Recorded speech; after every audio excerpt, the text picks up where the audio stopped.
Hi, I'm Kata Gruneberg, CPA and Masters of Accountancy graduate of the University of Wisconsin-Madison. I'd like to welcome you to the SBDC Entrepreneurial How-To video series. Today, I'm going to give you an overview of the profit and loss statement and how you can use it to make business decisions. Your business transactions are accounted for on either a cash or an accrual basis. The difference is really on the timing of when revenue and expenses are posted. The cash method recognizes revenue and expenses as they occur, while accrual accounting is based on your planned future sales and expenses.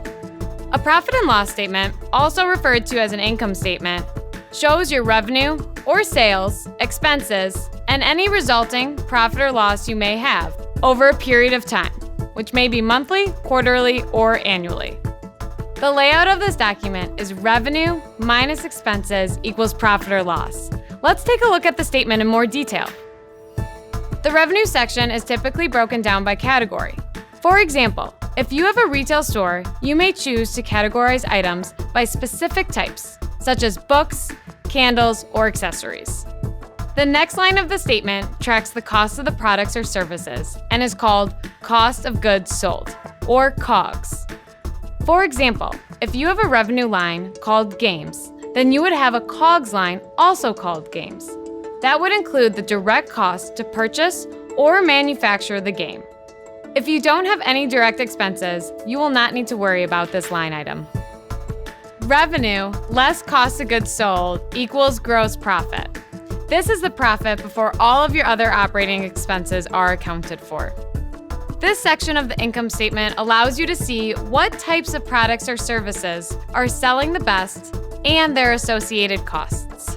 Knowing this information will allow you to make adjustments to your product mix. Changes might include discontinuing a revenue category that isn't doing as well, or determining if you need to increase prices.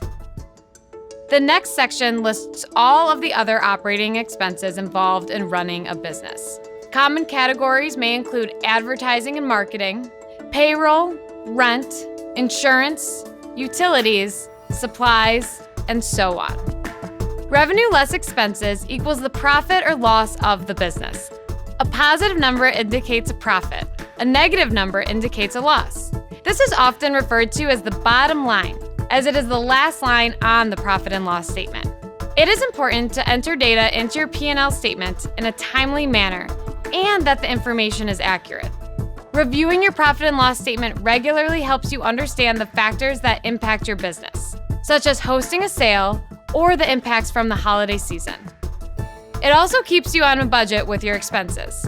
You can quickly see how line items are impacted from period to period. The profit and loss statement is reviewed in conjunction with the balance sheet and cash flow statement to fully understand the financial picture of the business.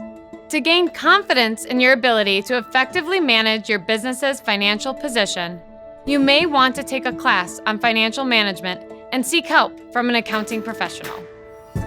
Now that you know a little bit more about the profit and loss statement and how it can help you make management decisions for your business, check out the rest of the SBDC Entrepreneurial How-To video series to help you build your business.